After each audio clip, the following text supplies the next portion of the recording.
Hi, I'm Doug. And I'm Alex. And welcome to DCAC Wednesday Tech and Product Review, Episode 4. This week, we're going to talk solar panels. Please subscribe below and click on the like button if you find this one interesting. First, on a little history. The solar cells go back to 1888.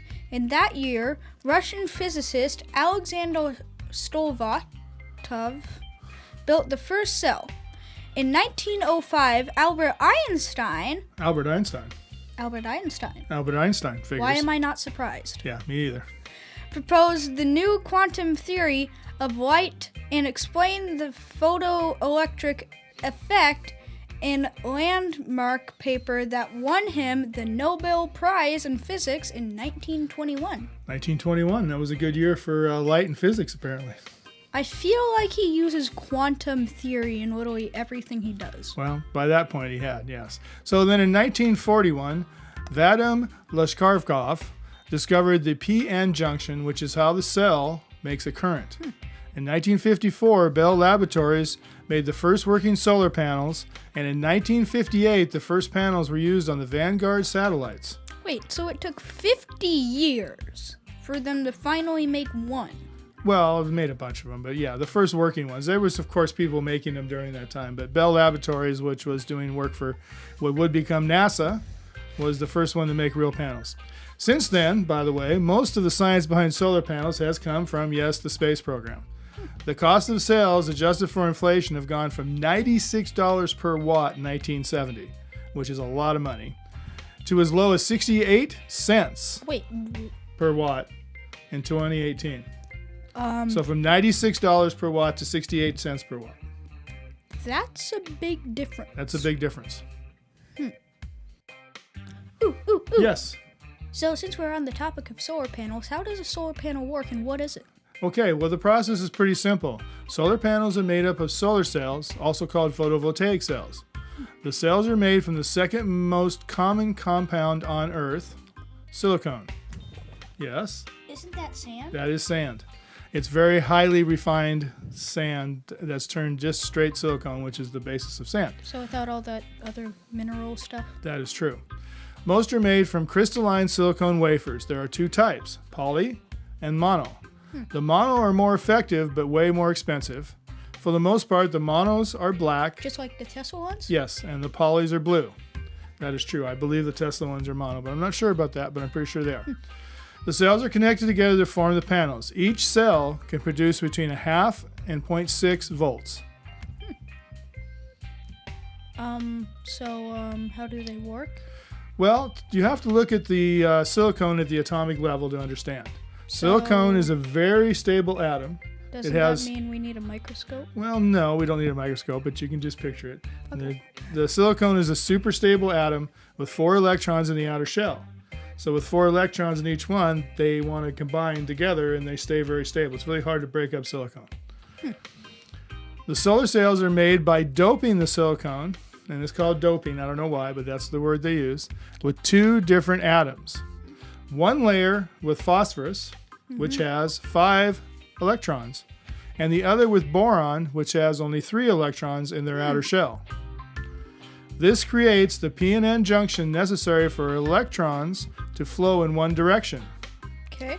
Then when the sun's energy protons strikes the phosphorus layer, the extra electron is released and it flows towards the boron layer that needs the spare electron, and thus a direct current is created. So it's kind of like there's this silicone atom and it doesn't want to break, and then there's the boron and what's the other one? Phosphorus, and the boron and phosphorus come into the silicone, and then the silicones one has phosphorus and the other one has boron. And then there's one extra one left off, so it goes to the boron one, which needs that extra one because then it forms a more stable thing. So it works really good that way. It's a pretty cool reaction, actually.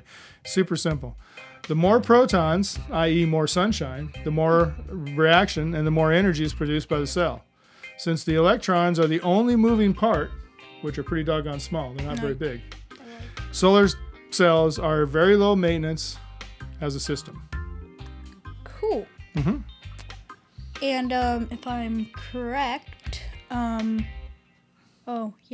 I have a comment. Yes. The cells are sandwiched into layers with a top layer that only lets the protons in, but not reflected out, and conductive layer on the bottom to collect the electrons. So basically there's one that reflects it in, not out. Then there's another one at the bottom that collects it. Yes, that is correct.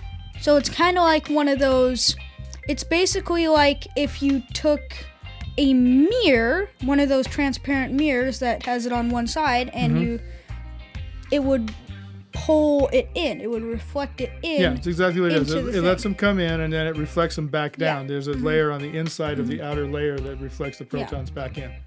That's exactly right. Multiple cells are hooked together in a series to produce the amount of voltage needed. Yes, today's modern solar panels are a wonder, as the costs have come way down, as we just told you. Well, it's $96 to 68 cents. Cents. Yeah, that's a lot. And they're way, way, way, way more efficient. So that's really a good thing. So now, how do we hook them up to, say, our grid or off-grid systems? Okay, well, the first thing you need to do is check with your local permitting agency to find out what will be required. Okay. If you're not going to hook up to the grid, then you can just install it yourself and there's no problem. Just, watch a video, do some research, or have a friend that has a panel to help you. If you are going to hook to the grid, though, you need to have a licensed electric installer to make the hookup to code. So, doesn't that technically mean it's kind of cheaper to go off-grid than with grid? Well, kind of. I guess you could look at it that way because you can do it yourself. Yeah. And of course, you can do other things yourself, but you have to have an electrician come out and do the actual hookup to the grid, which is important because you don't want to mess that up. You could blow up everything. They will hook your panels to your regular power system via an inverter, which converts the DC to AC, and it'll be at the breaker box. If you use less energy than your panels produce, then the excess power is sent back through your meter to the grid, lowering your overall electricity use. Since most of your electric appliances are 120 or 220 volts AC, the inverter will convert the DC electricity from the panel to the AC that your appliances and the grid can use. Okay. So, What about for the off-grid people? Let's see, what was that? Oh, yeah! For those of you who want to do off-grid, you will need a battery pack. Now, there are many different options for battery packs, ranging from the lead-acid ones, which you will find in your car or motorhome, all the way to the lithium-ion Tesla power packs. Yeah, the power walls. Power walls. Some with some have battery regulators in the solar panel system, some don't. So if they don't, then you will need to purchase them. Yeah, that's true. Now, there are a whole bunch of 12 and 24 volt appliances that you can simply run right off your panel, or you can get an inverter to run any of your 120, 220 volt AC appliances. Panels can be used for your motorhome or any other mobile home. Since most already have batteries and inverters and stuff on board, since many of them are 12 volt, all you have to do is hook up to the existing system, so it's really simple. So it's kind of like you have I'm just going to use computers for this. You have trash can, and that has all the information and stuff that you need, and the power and all that stuff. And then you only need, say your solar panels are your monitor, so you just plug in the monitor, and then the trash can already has everything you need, so you just have to plug in the monitor and everything's okay. That's true. Kind of how it works the solar panels. Okay. They can also be used for extra power on cars, boats, or almost anywhere where you need power. Now, there are even ones being made today that are flexible. I've got friends that go out and they go do crazy mountain backpacking trips, and they have them on their backpacks so they can power their cell phone or their whatever device they got with them, or their computer that they need to bring something. So there's a whole bunch of panels out there right now, from, like you said, the most expensive thing to, hey, your old calculators are one of the first places we saw solar panels, the old self-powered calculators back in the day. So in the old calculators, you just walked around outside and did your math, and you never. Any light would do an old calculator. But I thought it had to be specific solar radiation. No, it just has to be light. Huh. All light has protons in it. Wait. So you can take a desk lamp and shine it at a solar panel and create electricity? Well, not very much because it's only a desk lamp. You'll lose more power than you gain, but that's okay. Okay. Oh, I have another question. Yes. How much is the cost of panels? Okay, well, you can buy a simple panel for $100 that's 100 watts. The average cost is about $200 per 100 watts for good panels. A full home system is between $10,000 and $30,000 depending on the size and the equipment that you're going to need. There are federal subsidies and state subsidies available, so check with your local installer for information on incentives in your state. Okay. Tesla and other companies have lease options where they will come in, install your system, and you pay as you go. Now, this is a really good deal. With some systems, you can actually make money by doing this. If you use less power than your panels produce, and you receive money back from your power company, your utility, that is more than than your payment on your system is, then you will make the extra money. So if you sell $300 of power to the utility company and your payment on your solar panel is only $250, then you make $50 a month on it. So it's a pretty good deal. And they have a whole bunch of different options and a range of ideas and other things that you can do. Yes. I just thought of this. Isn't another advantage of having solar panels is that you can, if you have an electric car, you can charge it at home? That's very true. That's one of the best things about electric cars is to have solar panels on your house. So and you are using sun energy, which is basically free. By the time after you pay off your panels, anyway, it's free. To charge your car or anything else that you have. So anything that you have. Basically drive home from work, plug in your car, go to bed, and then wake up with your car fully charged. Well, right, if you've got, depending on what kind of a system you have, but yeah, that's the idea.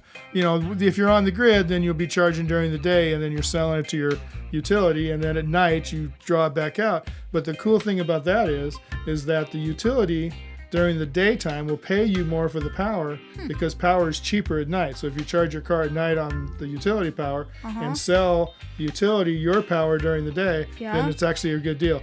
The other option, of course, is to have batteries that you charge up, and then when you get home, you charge your car off the batteries. So either way is a good way to go, just depending on what you have and what your utility will do. Cool. So what about the Tesla roof system I didn't see? What do you know about that? Well, I did do a whole PowerPoint in school. That's good. Should I go through the entire thing? No, but you can give us a little bit of details. What's the deal with that? Okay, so basically, what the Tesla solar roof is it's a way that you can install your shingles in your house while getting the solar panels in with that. Right, the shingles are the solar panels. Yeah, so they're basically solar shingles, and they get installed just like real shingles do. So basically, if you're looking to install new shingles or solar panels in your house, you can actually save $10,000 on that purchase of the solar roof. Yeah, so that's the average price of a solar roof is $30,000. And if you add it, and the average price of a roof is $20,000 or more, and then it would be $20,000 for solar panels. So if you just do the Tesla roof panels, then it's only going to cost you $30,000 instead of $40,000. And I'm pretty sure and it's like a 1-day installment, maybe even an hour-long installment. Apparently so. I saw a video the other day on them, and they're quick, and they're gonna. Elon wants to do 1,000 homes a month or 1,000 homes a week or something like that. And he's the cool really thing going about them is that I don't know. Again, I don't know, but a cool thing that they do is you can actually ask them questions about what's happening and what they're doing, and they will give you the information. The panels. Yeah, Yes. they'll tell you everything they're doing. There's a phone app you can call up and my roof's doing this right now. How cool! So anyway, those are a really cool option. We're gonna do some. We'll probably do a whole show on them. As soon as there's an installer here in our area, we'll probably go and get together with them and watch them put a roof on. So we'll bring you that as soon as we find one to do. Yep. I know they haven't got them here in Oregon yet, but I know they're going to be here soon. So. All right. Well, there are also, for you DIYers out there, there's lots of options out there. There's so many ways to go. You can buy the panels. There's places that sell used battery packs that are in really good shape. So there'll be batteries that are, say, out of some sort of a, one of the places they get batteries is server farms. So when they have these big server farms, they have to have backup batteries in case they lose their power. And but when we they only, say, well, hold on. They only change the batteries on a schedule. So whether the batteries are worn out or not, or degraded or not, every 6 months or every year they change out all the batteries because they have to have the best batteries possible. So they sell those units and they're complete. They've got the some of them have inverters in them. They all have regulators in them.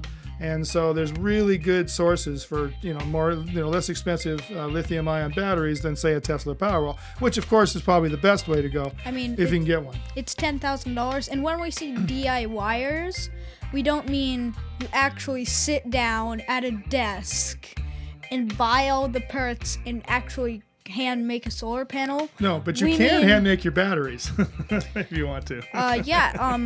Such as EV West, they have the option. They have these power cells, and then they also have the the circuit boards, and we watched a video on it, and you can literally build your battery pack. Yeah, so if you want to go that way, you can.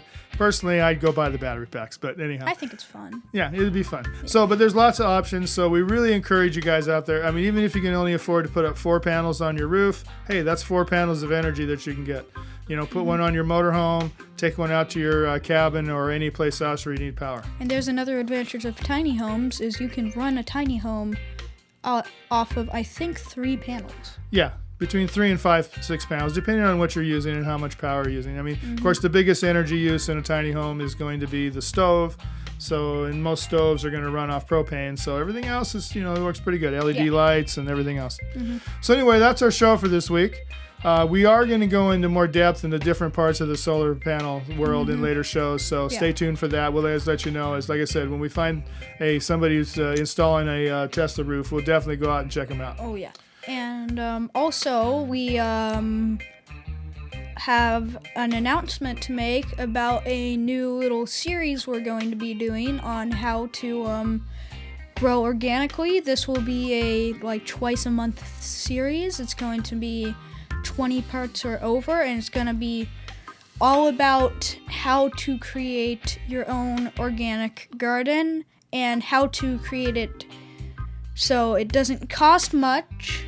And it's really effective. Yeah, we're just going to kind of have you guys follow along with us as we go out and do our own garden this year. So, if you want to see that or any of our other videos, please make sure to subscribe and click the bell notification so you don't miss any of our awesome videos. Yep, and please tell your friends and family so we can build a larger group of sustainable families. Yeah. So, hey, be kind to each other out there and take care of this little blue ball we call home. Peace. Peace.